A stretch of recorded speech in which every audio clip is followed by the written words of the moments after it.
ভ্রমণের সাথে যেমন কথা, মহাপ্রভু যেন সেইভাবে স্বরূপ রাম রায়ের সাথে এই একই কথা বলছেন। বিধি যদি গুল্মলতা করিত নিকুঞ্জ বনে, সাজিতাম ব্রজগোপী পদরজ আভরণ। বিধি যদি গুল্মলতা করিত নিকুঞ্জ বনে, সাজিতাম ব্রজগোপী পদরজ আভরণ। বিধি যদি গুল্মলতা করিত নিকুঞ্জ বনে, সাজিতাম ব্রজগোপী পদরজ আভরণ। বিধি যদি গুল্মলতা করিত নিকুঞ্জ বনে, সাজিতাম ব্রজগোপী পদরজ আভরণে। কুঞ্জ মাঝারে সহিষ্ণে অভিসারে, এসে কি শনিয়ারে দলিতে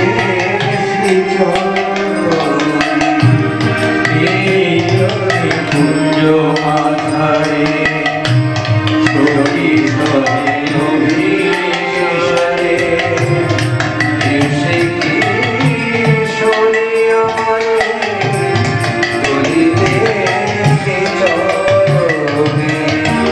বিধি যদি গুল্মলতা করিত নিকুঞ্জ বনে, সাজিতাম ব্রজগোপী পদরজ আভরণে।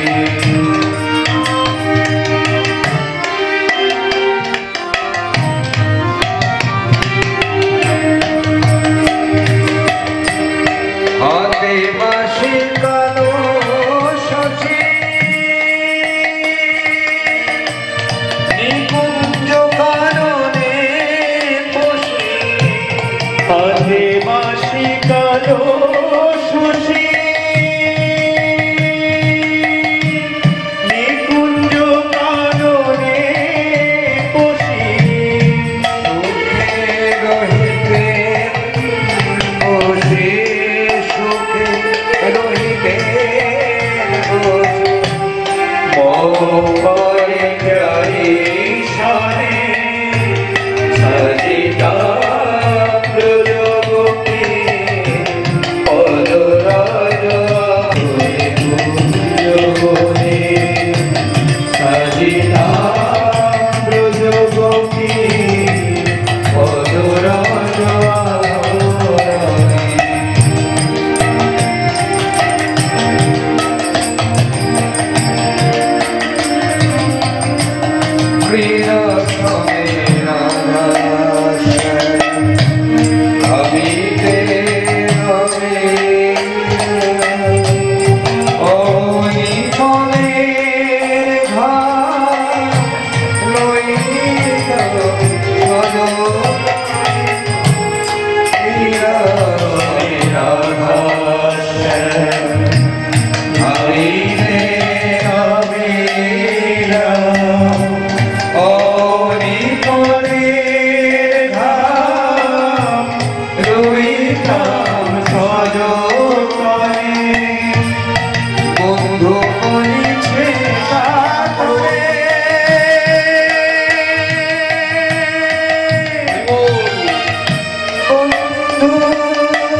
কবে রাধা নাম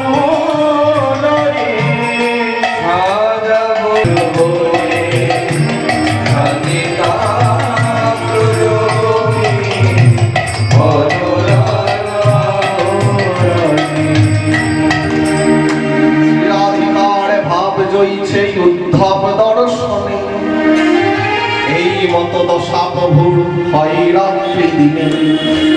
গম্ভীরার ভেতরে চলছে এই বিলাপ, উদ্ধবের যে বিলাপ, উদ্ধবকে দেখে গোপীদের যে বিলাপ, উদ্ধব দর্শন করে গোপীদের যে বিলাপ, আজকে স্বরূপরাম রায়ের কণ্ঠ ধরে সেই বিলাপ কাশী মিশ্রের গম্ভীরার মাঝে প্রতিধ্বনিত হচ্ছে। অনাথ প্রাণনাথ নিরন্তর হয় প্রভুর বিরহ উন্মাদ। যেমন ভাবে ভ্রমণকে দেখে হঠাৎ উন্মাদ পথ হয়ে গেলেন রাধারানী, তো সব হালে চিন্তা করতে পারবেন না। কোন শিল্পীকে যদি বলেন মহাপ্রভুর এই গম্ভীরা রসের একটি মূর্তি আমাকে এঁকে দেন, তো শিল্পী দেখবেন সাঁতার কাটছে। রোমকূপে, প্রত্যেকটা রোমকূপে রক্তোদ্গম। মহাপ্রভু ভাবনি দেখুন, মহাপ্রভুকে নিয়ে বাঙালি নানা রকম করে বেড়ায়, তার নামে বই বিক্রি করে বাজারে ভালো বিক্রি বলে। মহাপ্রভুর স্বরূপ তুলে ধরা হয় না আমাদের কাছে। জগতের মাঝে প্রকটিত করেছেন আমাদেরকে শিক্ষা দেওয়ার জন্য। রোমকূপে রক্তোদ্গম, আজকে এমন বিরহ, প্রত্যেকটা রোমকূপে রক্তের উদ্গম হচ্ছে, দাঁতগুলো হালছে, দন্ত সব হালে, ক্ষণে অঙ্গ ক্ষীণ হয়, ক্ষণে অঙ্গ ফুলে। কখনো অঙ্গ ক্ষীণ হয়ে যাচ্ছে, কখনো অঙ্গ ফুলে যাচ্ছে। তখনই মহাপ্রভু নিজের শরীরটাকে গুটিয়ে নিচ্ছে, আবার তখনই মহাপ্রভু দেহটাকে প্রসারিত করছে। এক অদ্ভুত অলৌকিক লীলা। কবিরাজ গোস্বামী পাদ বলছেন, যে তার কি বিশ্বাস করবে না। আমি দেখে যারা প্রত্যক্ষ দ্রষ্টা, সেই রঘুনাথ দাস গোস্বামী প্রভুর বিরহ লীলার দিবানিশি সঙ্গী, তার কাছে শুনে তারপর আমি এই লীলা আলোচনা করছি। এ হলো অপ্রাকৃত অদ্ভুত লীলা। গম্ভীরা ভিতরে রাত্রে নাহি নিদ্রালয়, ভিজে মুখ শির ঘষে ক্ষত সব। মুখগুলোকে ঘষছে, মাথা ঘষছে, মুখ ক্ষত হয়ে যাচ্ছে, ঝরঝর ধারায় রক্ত পড়ছে, হাড়াত প্রাণনাথ বলে কাঁদছে, ভিত্তি এবং শির ঘষে ক্ষত হয় সব। তিন দ্বারে কপাট প্রভু জয়ের বাহিরে, বিরাট পরিমণ্ডল। আজও যদি রাধাকান্ত মঠে যান দেখবেন চারদিকে, তখনকার দিনে বলা হচ্ছে তিনটে দরজা ছিল, গম্ভীরার একটাই দরজা। গম্ভীরা চোরাকুঠুরি, তার কিন্তু দরজা নাই। বাইরে বেরোবার যে তিনটে দরজা, চারদিকেই কপাট, দরজা দেওয়া, কিন্তু মহাপ্রভু বেরিয়ে যাচ্ছে। কি অদ্ভুত লীলা। তিন দ্বারে কপাট প্রভু জয়ের বাহিরে, কভু সিংহ দ্বারে পড়ে, কভু সিন্ধু নীরে। কখনো সিংহ দ্বারে, জগন্নাথের সিংহ দ্বার কতটা গম্ভীরা থেকে, কখনো প্রভুকে সেখানে পাওয়া যাচ্ছে, আবার কখনো সমুদ্রের জলে পাওয়া যাচ্ছে। স্বরূপ দামোদর রায় রামানন্দ মধ্যরাতে বেরিয়ে পড়ে, প্রভুকে খুঁজে পাওয়া যায় না। কোথায় গেলেন প্রভু? চটক পর্বত দেখি গোবর্ধন ভ্রমে, চটক পর্বত বিশাল, তাকে দেখে মনে করেন বৃন্দাবনের সেই গোবর্ধন। ধাইয়া চলে আর্তনাদে, করিয়া সম্ভ্রমে, আর্তনাদ করতে করতে চললেন। হে কৃষ্ণ প্রাণনাথ, হে মুরলী মদন,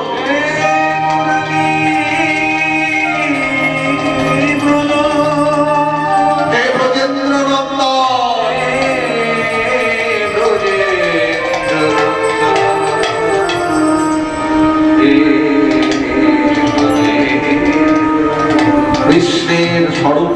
শক্তি শুনো সনাতন, অদ্বয় জ্ঞান তত্ত্ব ব্রজে ব্রজেন্দ্র নন্দন। সনাতন কৃষ্ণের স্বরূপটি জানো?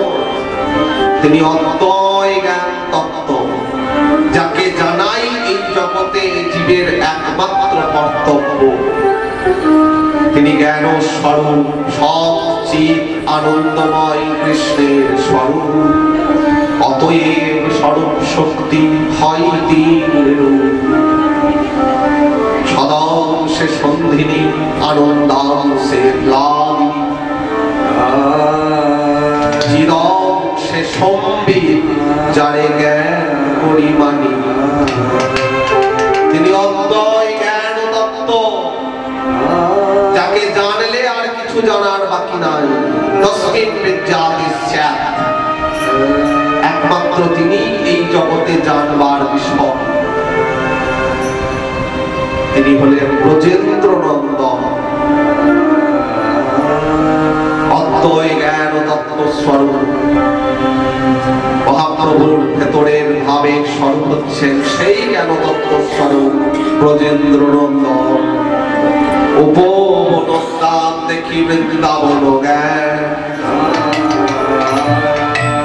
তাহা যাই নাচে গাই ক্ষণে মূর্ছা যায়। আমাদের নীলাচলের পুরী ক্ষেত্রের দেখবেন চারপাশে বাগান। পুরীতে অনেক বাগান, বাগানকে বলা হয় টোটা, আই টোটা। রাজা প্রতাপ পুত্রের আন্ডারে অনেকগুলি বাগান ছিল, চারপাশে যেন উপবনোদ্যান। সেই বাগানগুলি আজও আছে। টোটা গোপীনাথ যারা যাবেন দেখবেন, টোটা মানেই কিন্তু বাগান। সেই টোটা গোপীনাথের চারপাশ দেখবেন বাগানে ঘেরা। এগুলি সব জগন্নাথের পুষ্পোদ্যান। তো সেই উপবনোদ্যানগুলো দেখে মহাপ্রভুর বৃন্দাবন জ্ঞান হচ্ছে। ঘুরে বেড়াচ্ছেন সেগুলিতে। তাহা যাই নাচে গাই ক্ষণে মূর্ছা যান, কখনো পড়ে যাচ্ছে, মূর্ছিত হচ্ছে। কাহা নাহি শুনি যে যে ভাবের বিকার। কোন অবতারে কোন ভগবানে এমন দেখা যায় না।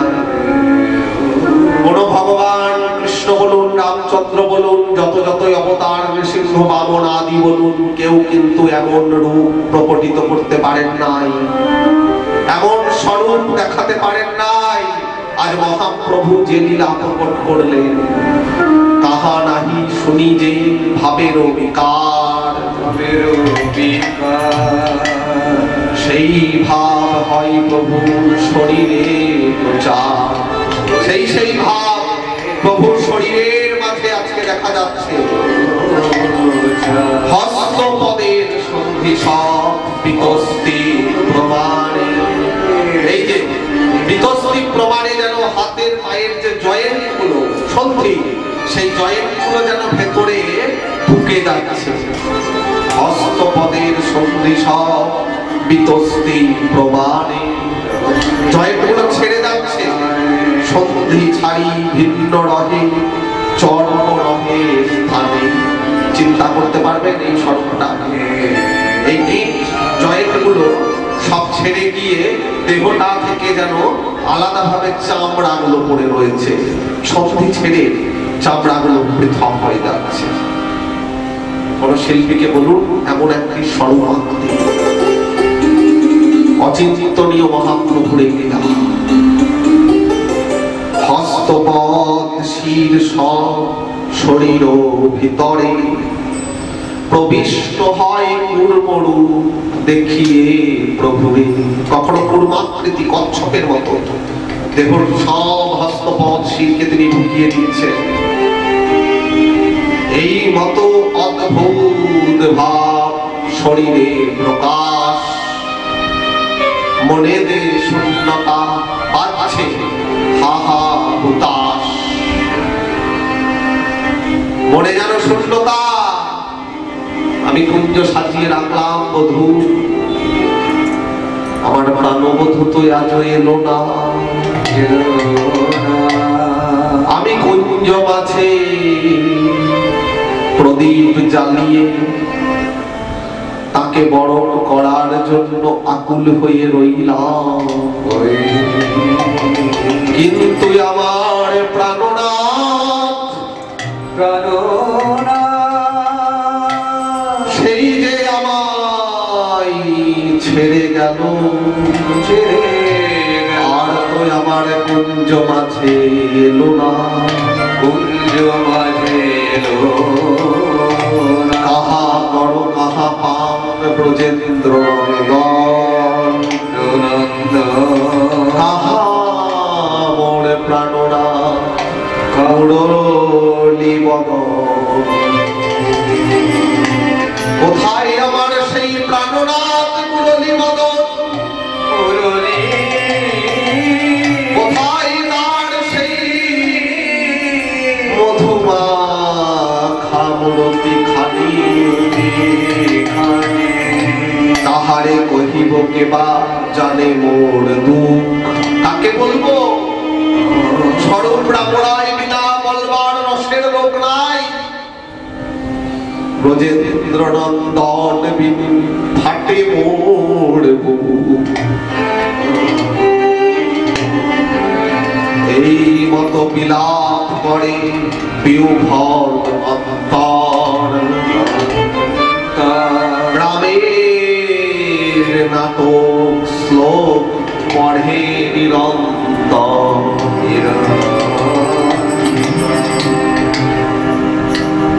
বিরহ ব্যথায় মহাপ্রভুকে বাঁচিয়ে রাখছেন কিছু পদাবলী, কিছু শাস্ত্র, যেগুলি মহাপ্রভুকে এই বিরহের সময়, এই মহাপ্রভুর বিরহ জ্বালাতে মলম প্রলেপ দেওয়ার জন্য কাজ করছে। চণ্ডীদাস বিদ্যাপতি রায়ের নাটক গীতি, কর্ণামৃত শ্রীগীত গোবিন্দ। চণ্ডীদাসের পদাবলী, বিদ্যাপতির পদাবলী, রায়ের নাটক গীতি। রামানন্দ রায়ের একখানা নাটক ছিল, নাম তার জগন্নাথ বল্লভ। চণ্ডীদাস বিদ্যাপতি রায়ের নাটক গীতি, কর্ণামৃত। মহাপ্রভু যখন দক্ষিণ ভারত গিয়েছিলেন, বিল্বমঙ্গলের লেখা পুঁথিটা নিয়ে এসেছিলেন।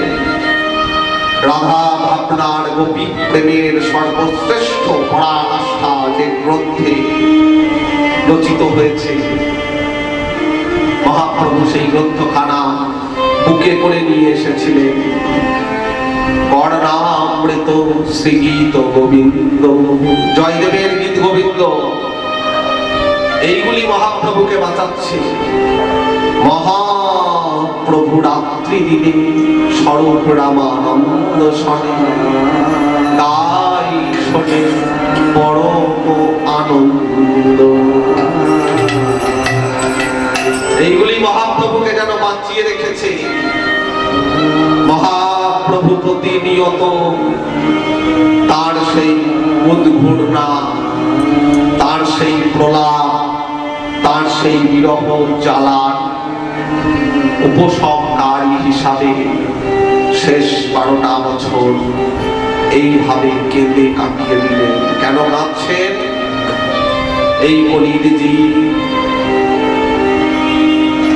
এই দুর্দশাগ্রস্ত কলির জীব, যাদের আমি প্রতি ঘরে ঘরে গিয়ে সেই ব্রজের উন্নত উজ্জ্বল রসে মাতাবো বলে প্রতিজ্ঞা করেছিলাম, প্রতিজ্ঞা করিয়াছিলাম। আমি নিজ মুখে মূর্খ নিজ পতি দরিদ্র সবে ভাসাবো প্রেম সুখে, কিন্তু আমি পারি না। আমি সন্ন্যাসী হয়ে চলে এসেছি, আমার ক্ষমতা হয় নাই ভাসিয়ে দেবার, তাই হাতে হাতে সমর্পিলাম নিত্যানন্দ প্রাণ। নিতাই চাঁদকে সেই দায়িত্ব দিলেন, বাংলার ঘরে ঘরে গিয়ে জাহ্নবীর দুই কূলে যত আছে গ্রাম, সর্বত্র বিহরে নিত্যানন্দ জ্যোতির ধাম। সেই জ্যোতির্ময় পুরুষ বাংলার দাঁড়ে দাঁড়িয়ে এসে মহাপ্রভুর নামকে প্রচার করলেন। করলেন জগতের মাঝে মহাপ্রভুর এই বিরহ ব্যথাকে প্রকটিত করলেন। এই কবিরাজ গোস্বামী পাদকে দিয়ে লেখা করালেন মহাপ্রভুর বিরহ ব্যথার কথা। জগতের মাঝে এইটি শ্রেষ্ঠ লীলা। বলল গৌরের অন্তলীলা যদি কেউ শোনে তার জীবনে কোনোদিন বিচ্ছেদ ব্যথা থাকবে না।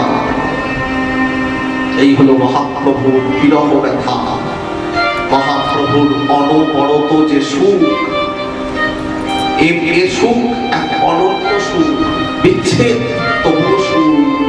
কৃষ্ণ প্রেমা সুনির্মল যেন শুদ্ধ গঙ্গা জল। ভাবা যায় না এই প্রেমার মহিমা কীর্তন আমি করতে পারি না জানো। এই প্রেম এমন অদ্ভুত প্রেম, এই প্রেম যার জীবনে যে উপলব্ধি করে হৃদয়ের মাঝে মহাপ্রভুর দেওয়া সেই সুখময় প্রেমের সন্ধান যে পায়, তার জন্য এই গৌরের লীলা। যদি হয় তার যোগ তবে না হয় বিয়োগ। যদি একবার যোগ ঘটে যায় আর বিচ্ছেদ নাই। আমরা জগতে কতবার বিয়োগ বিচ্ছেদে কাতর হই বলুন তো, কত কাতর আমরা হয়ে যাই, বিরহ ব্যথায় আমরা কত আকুল হয়ে পড়ি। যদি হয় তার যোগ, যদি একবার ওখানে যোগ হয় তবে না হয় বিয়োগ। বিয়োগ হইলে কেহ না জিওই। যেখানে যোগ হয়ে যায় ওইখানে যোগ হবার কথা, বিয়োগ হলে আর কিন্তু বাঁচবে না সে। রাধারানী আজকে বলছেন আমি আর বাঁচবো না। আজকে মহাপ্রভু শেষ লীলায় বলছেন আমার দেহ যেন জড় জড়, হস্ত পদক সঙ্গী সব ছেড়ে ছেড়ে এক অদ্ভুত বিকার। দিনে দিনে বাড়ে বিকার, রাত্রে অতিশয়। কৃষ্ণের বিরহ বিকার অঙ্গে নানা হয়, অঙ্গে নানা হর্ষ দৈন পুলক উদ্গম যত রকম বিকার, সেই অষ্ট সাত্বিক বিকার আজ মহাপ্রভুর দেহে দেখা যাচ্ছে। সর্বনামোদর রায় রামানন্দ ইয়ত্তাপার নাম মহাপ্রভুর সেই বিরহ লীলার। এই বিরহ লীলা আমাদের হৃদয়ের মাঝে সার। সেই বিরহের প্রকটিত বিগ্রহ গৌর হরি আমাদেরকে শিক্ষা দিচ্ছে। যে বিরহ রসে উন্মুখ হয়ে, যে বিরহকে জীবনের সার করলে আমাদের আর জগতের এই সাধারণ বিরহ বিরহ বলে মনে হবে না। তাই ভাই একবার সেই বিরহ রসে তোমাদের মন খানা দিয়ে দেখো। বিচ্ছেদ, সেই বিচ্ছেদ আর বিচ্ছেদ বলে মনে হয় না। জাগতিক বিচ্ছেদে আমরা কাতর হই, কিন্তু মহাপ্রভুর সাথে যদি একবার এই লীলা শুনে, এই লীলার সাথে যদি যোগ ঘটে, আমাদের বিচ্ছেদ ঘটার হয় না। বৃহৎ মহাপ্রভুর অন্তলীলা বিরাট, বিশাল সমুদ্র গম্ভীর চৈতন্য লীলা। চৈতন্য মহাপ্রভুর লীলা। আমরা তো গল্প শুনতে অভ্যস্ত, আমরা লীলা কীর্তনে গিয়ে গল্প শুনি, আমরা ভাগবত পাঠে গিয়ে গল্প শুনি, কিন্তু এই যে লীলা, এই যে তত্ত্ব তাত্ত্বিক লীলা, এই গৌর কথা, গৌর গুণকীর্তন, মহাপ্রভুর এই ভাব বিপ্রলম্ভ রসের নিমিত বিগ্রহ।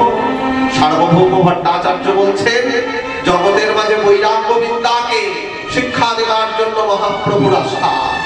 বৈরাগ্য বিদ্যা নিরভক্তি যোগ শিক্ষার্থমেকঃ পুরুষং পুরাণ। শ্রীকৃষ্ণ চৈতন্য শরীরধারী কৃপাবুধির্য স্তমহং প্রপদ্যে। সেই বৈরাগ্য বিদ্যাকে জগতের মাঝে প্রকটিত করার জন্য, নিজ ভক্তি যোগের দ্বারা বৈরাগ্যকে শিক্ষা দেবার জন্য তিনি এসেছেন। কে? পুরাণ পুরুষ, যিনি পুরাণে বর্ণিত সেই শাশ্বত পুরুষ। তিনি কি শরীর ধরেছেন জানো? শ্রীকৃষ্ণ চৈতন্য শরীর ধারী। শ্রীকৃষ্ণ চৈতন্য নামে আজকে শরীর ধরেছেন। কৃপা অধীরিয়া স্তবহং প্রপত্তি। আমরা সকলেই তাঁর চরণে প্রপন্ন হয়ে তাঁর কৃপা ভিক্ষা আচল পেতে চাইব। তিনি সেই যুগল সম্মিলনের বিগ্রহ। কবিগুরু আজকে একই ভাষায় আমাদের কাছে বলছেন।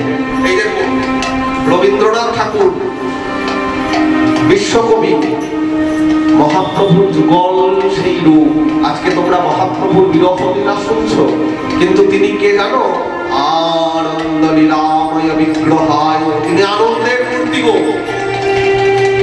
আমাদের জীবনে আমরা আনন্দকে খুঁজে বেড়াই, সব সময় আনন্দ খুঁজি। যে লোকটা 24 ঘন্টার মধ্যে 18 ঘন্টা খাটে, 6 ঘন্টা বাড়ির লোকের সাথে কাটাবে, গিয়ে একটু বিশ্রাম করবে ঘরে গিয়ে দিনান্তে, তাই সেই লোকটা খাটে। যদি ওই 6 ঘন্টা ওর হৃদয়ে সুখ না দিত, 24 ঘন্টায় যদি ও খাটতো, ও কিন্তু কোনোদিন খাটতো না। 24 ঘন্টা যদি একইভাবে জীবন প্রবাহ চলত, সে কিন্তু কখনো খাটতো না। ওই 6 ঘন্টা সুখ পাবে বলে, আনন্দ পাবে বলে 18 ঘন্টা সে পরিশ্রম করে। এই আনন্দের প্রতি আমরা সবাই লোভাতুর, লালায়িত। সে যে যেমন আনন্দই হোক, যে যেমন ভাবের, যার মধ্যে যেমন বিভূতির প্রকাশ, যার যেমন সংস্কার, সে তেমনি আনন্দকে খুঁজে নেবে। কিন্তু ভগবান এই আনন্দের বিগ্রহ, এই বিশুদ্ধ প্রলব্ধ রসের বিগ্রহ। কবিগুরু বলছেন, আমার আনন্দ তোমার চেয়েও শ্রেষ্ঠ, তাই তোমার আনন্দ আমার পর, তুমি তাই এসেছ নিচে। আমায় নইলে ত্রিভুবনেশ্বর, তোমার প্রেম হতো জেনেছে। যদি আমাকে তুমি বাদ দিতে এই জগৎ থেকে, এই যে লীলা সাধন করছি, তোমার এই প্রেমের কথা, এত বিপ্রলম্ভ রসের কথা যদি তুমি না জানাতে, জগতের মাঝে আমার এই জীবনটা ধরা, দেহটা রাখা সার্থক হতো না। তুমি আমার জন্য নেমে এসেছো জানো। কবিগুরু তাই গাইছেন, তাই তোমার আনন্দ আমার পর, তুমি তাই এসেছো নিচে। তাই তোমার আনন্দ আমার পর, তুমি তাই এসেছো নিচে। আমায় নইলে ত্রিভুবনেশ্বর,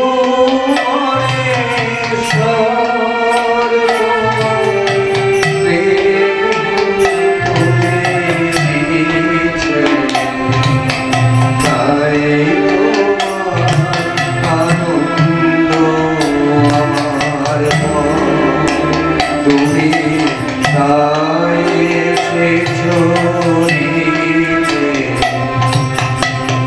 আমায় নিলেছো এই বেলা, আমার হিয়ায় চলছে রসের খেলা। আমায় নিলেছো এই বেলা,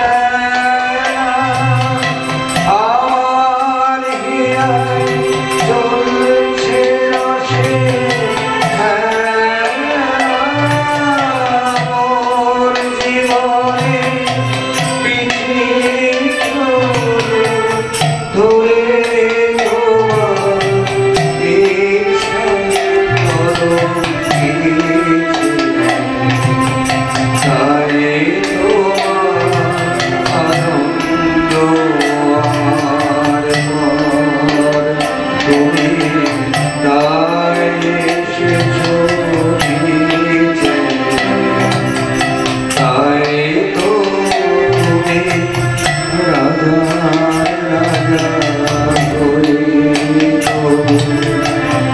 আমার হৃদয়ে লাগে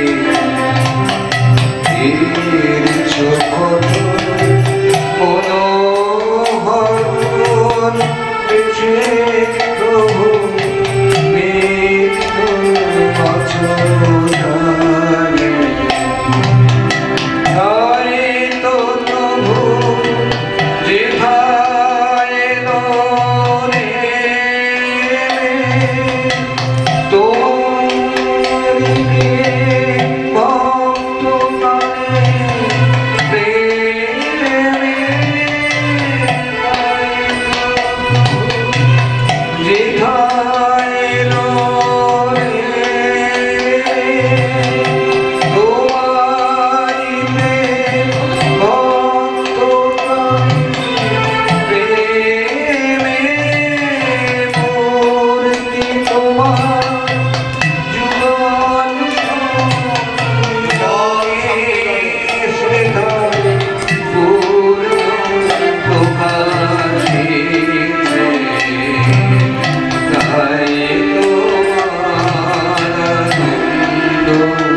আমার তুমি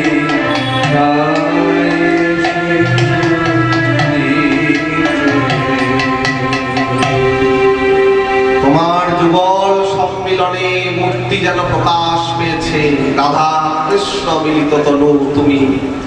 এই যুগল রূপ আমরা হৃদয়ের মাঝে যেন ধারণ করতে পারি। আমরা সবাই সেই শ্রী ভগবানের শ্রী গৌরচন্দ্রের চরণে বিশুদ্ধ প্রেম রসের ভিক্ষা চাইব। যারা এসেছেন সবার শ্রীচরণে পুনঃ পুনঃ প্রণাম। সকলেই ভালো থাকুন, সুস্থ থাকুন। সবার মধ্যে নিতাই গৌরের বিশুদ্ধ প্রেম, এই প্রলম্ভের রসের যে বিশুদ্ধ প্রেম, সেই প্রেম যেন সবার মধ্যে সঞ্চারিত হয়। সকলেই একটু আমাদের কেশব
चाहिए मनवा भजन करना चाहिए साधन करना चाहिए मनवा भजन करना चाहिए प्रेम लगाना चाहिए मनवा प्रेम लगाना चाहिए मनवा प्रेम लगाना चाहिए साधन करना चाहिए मनवा